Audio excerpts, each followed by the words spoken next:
Good morning बच्चों, कैसे हैं आप लोग। तो अभी हम लोग एनसीईआरटी का एक्सरसाइज 9.1 डिस्कशन कर रहे हैं जो height and distance chapter based पे है। ठीक है, जिसका हम लोग क्वेश्चन नंबर 9 तक पिछली क्लास तक डिस्कशन कर चुके हैं। आज हम क्वेश्चन नंबर 10 लेकर के आए हैं। ठीक है, क्वेश्चन नंबर 10 क्या कह रहा है बच्चों, पहले क्वेश्चन को पढ़िए, समझिए, फिगर बनाइए, फिर क्वेश्चन को सॉल्व करना शुरू कीजिए। हम आपको बार बार बता रहे हैं, ठीक है, कि हाइट एंड डिस्टेंस चैप्टर को पहले क्वेश्चन को समझिए, उसका फिगर ड्रॉ कीजिए, फिगर ड्रॉ करने के बाद क्या गिवन है उसको लिखिए, फिर क्या कीजिए, क्वेश्चन की तरफ बढ़ जाइए सोल्यूशन करने में। आपका क्वेश्चन का सोल्यूशन क्या होगा, 2 मिनट के अंदर में सॉल्व हो जाएगा, क्योंकि ये जितना बड़ा क्वेश्चन देखने में लगता है उससे कम टाइम में सॉल्यूशन क्या होता है, तैयार होता है।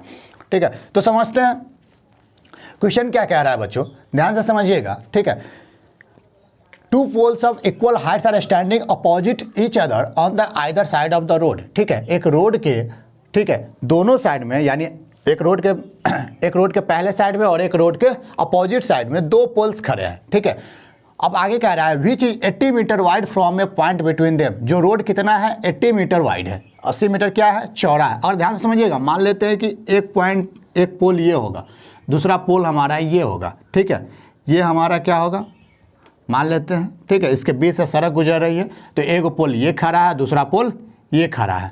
कोई दिक्कत बच्चों, समझ में आ रहा है। दोनों पोल का हाइट क्या दे रखा है बच्चों, सेम दे रखा है। यानी कह सकते हैं कि अगर इस पोल का हाइट h मीटर होगा तो इस पोल का भी हाइट क्या होगा बच्चों, h मीटर होगा। कोई दिक्कत।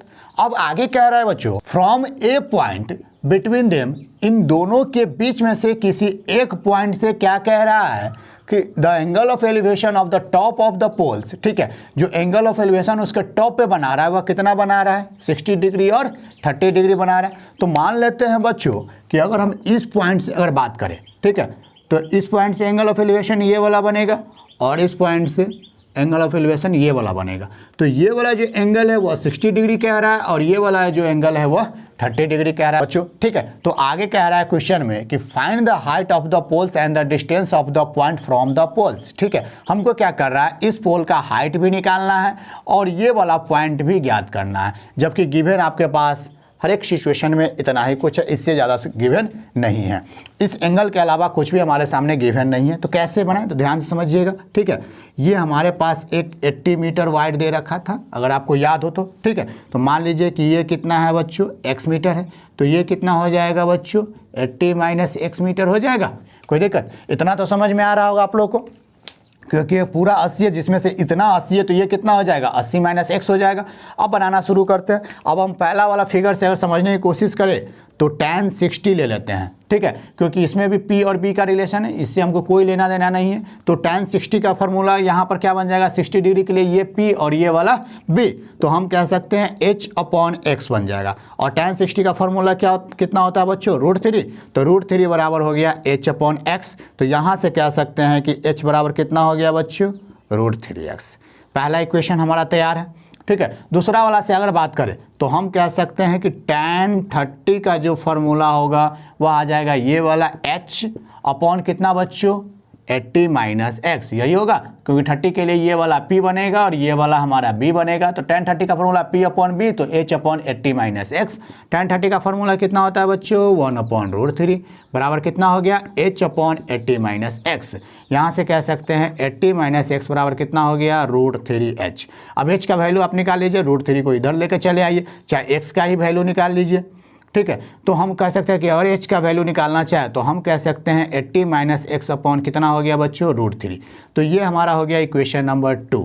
ठीक है, ये हमारा हो गया इक्वेशन नंबर 1। तो यहाँ से भी h का वैल्यू है, यहाँ से भी h का वैल्यू है। अब आगे क्या करेंगे बच्चों, दोनों h को क्या करेंगे, इक्वेट कर देंगे। अगर दोनों h को अगर इक्वेट कीजिएगा तो बन जाएगा √3x बराबर, ठीक है, ये h बराबर कितना है, √3x, ये h बराबर 80 माइनस x अपॉन √3।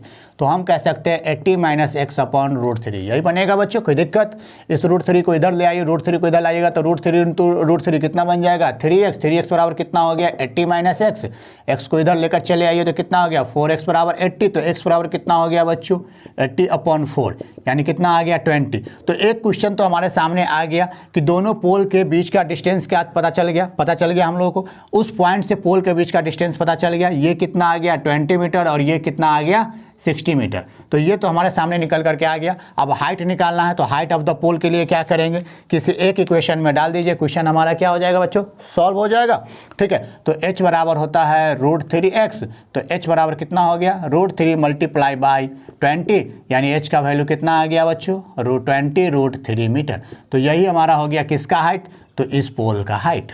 तो इस प्रकार से बच्चों क्या कर सकते हैं, क्वेश्चन को आसानी तरीका से बना सकते हैं जब हमारे पास ये फिगर बन करके तैयार हो जाएगा। जैसे ही ये फिगर आप बनाएं, क्वेश्चन यूं चुटकी में आपका सोल्व हो जाएगा। बस फिगर बनाइए और ये जो पॉइंट आपके सामने गिवन है उसको बस नोट डाउन कर दीजिए। आपको खुद ब खुद समझ में आ रहा होगा कि अगर ये 60 है, ये 30 है, तो ये P है, ये B है, ये P है, ये B है। ठीक है, हर एक रिलेशन आपके सामने आंखों से दिख रहा होगा और क्वेश्चन को क्या कर सकते हैं, आप यूं सॉल्व कर सकते हैं। ठीक है, तो बस हम आपको क्वेश्चन सॉल्व करना सिखा रहे हैं। ठीक है, ये सॉल्यूशन के लिए नहीं है, ध्यान रखिएगा बच्चों। बस आप इससे ये समझने की कोशिश कीजिए कि क्वेश्चन को बनाना कैसे है, समझना कैसे है, क्वेश्चन को बनाते कैसे हैं। ठीक है, क्वेश्चन को सॉल्व करना सीखिए। तो बढ़ते हैं बच्चों अगले क्वेश्चन की तरफ। तो बच्चों क्वेश्चन नंबर 11 हमारे सामने है। क्वेश्चन नंबर 11 क्या करा, ध्यान से समझिएगा। एक टीवी टावर है जो वर्टिकली खड़ा है, कहाँ पर, एक बैंक यानी एक कनाल के बैंक पर, यानी बैंक मतलब किनारा। ठीक है, एक कनाल है, उसके किनारे पर क्या है, एक टीवी टावर खड़ा है। ठीक है, from a point on the other bank directly opposite to the tower. ठीक है, कहने क्या मतलब है, ध्यान से समझिएगा। मान लेते हैं कि अगर ये हमारा टीवी टावर है, ठीक है, ध्यान से समझिएगा बच्चों। ठीक है, मान लेते हैं कि ये कनाल होगा यहाँ तक, अगर ये कनाल है, इतना दूर में अगर कनाल है, ठीक है, तो कहना क्या चाह रहा है कि जस्ट अपोजिट में, ठीक है, जस्ट टीवी टावर के अपोजिट में कनाल के दूसरे किनारे से, ठीक है, अगर हम angle of elevation of the top of the tower check करें तो कितना डिग्री है, 60 डिग्री। यानी अगर हम यहाँ से बात करें, जो विड्थ ऑफ द कनाल है हमारा, ठीक है, अगर कनाल के दूसरे साइड से बात करें तो एंगल ऑफ एलिवेशन हमारा कितना बन रहा है बच्चों, 60 डिग्री। यही कहना चाह रहा है। ठीक है, अब कह रहा है from a point 20 metres away from this point, अगर इस पॉइंट से 20 मीटर की दूरी पर, मान लेते हैं कि अगर इस पॉइंट से यहाँ से अगर बात करें, ठीक है, अगर ये वाला पॉइंट अगर हमको दे रखा है कि 20 मीटर दूरी से, ठीक है, अगर हमारा एंगल ऑफ एलिवेशन चेक किया जाता है तो एंगल ऑफ एलिवेशन कितना निकलता है बच्चों, 30 डिग्री निकल करके आता है। कितना निकल करके आता है, 30 डिग्री निकल करके आता है। तो कह रहा है कि टावर का हाइट निकालिए, तो टावर का हाइट हम मान लेते हैं h मीटर है। ठीक है, और विड्थ ऑफ द कनाल निकालिए, तो कनाल का विड्थ कितना मान लेते हैं, x मीटर मान लेते हैं। इतना मान लिए तो फिगर हमारा बिल्कुल सामने में है और फिगर हमारा समझ में आ गया तो क्वेश्चन हमारा क्या हो जाएगा, चुटकी में सॉल्व हो जाएगा। अगर हम समझने की कोशिश करें तो मान लेते हैं कि A B C D चारों पॉइंट मान लेते हैं। अगर हम BCD से माने, ठीक है, ध्यान से समझिएगा बच्चों, फ्रॉम BCD लिख देते हैं। अगर हम BCD से माने तो ये 60 डिग्री है, तो हम कह सकते हैं tan 60 डिग्री का फॉर्मूला क्या हो जाएगा, 60 डिग्री, तो ये बन जाएगा B और ये बन जाएगा हमारा P, यानी H अपॉन कितना, X।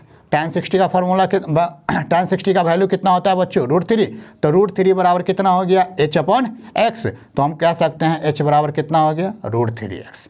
तो h का वैल्यू हमारा रिलेशन में आ गया।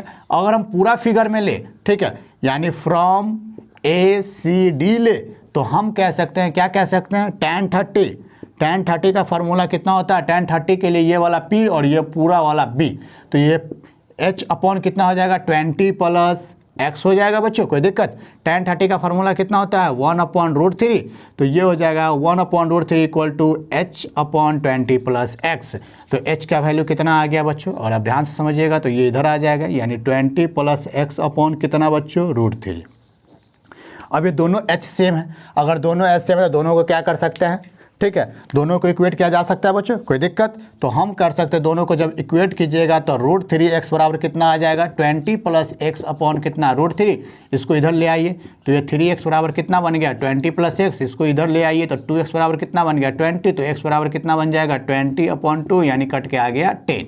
यानी इस x का वैल्यू कितना आ गया बच्चों, 10 मीटर। यानी हम कह सकते हैं कि कनाल का विड्थ कितना होगा, 10 मीटर होगा। अगर हम h का वैल्यू निकालना चाहे तो हम यहाँ पर रख सकते हैं √3 इंटू x का वैल्यू कितना है हमारे सामने 10, तो √3 इंटू 10, यानी h का वैल्यू कितना आ गया बच्चों, 10√3 मीटर। तो देखिए क्वेश्चन कितना जल्दी सॉल्व हो गया, h का वैल्यू कितना आ गया, 10√3 मीटर। तो इस प्रकार से क्वेश्चन कितना भी लेंदी हो लेकिन क्वेश्चन को समझ करके बनाइए। ठीक है, पहले फिगर बनाइए फिर उसका सॉल्यूशन बनाने की कोशिश कीजिए बच्चों। ठीक है बच्चों, तो मिलते हैं अगले वीडियो लेक्चर में बाकी और प्रॉब्लम के साथ में। Thank you.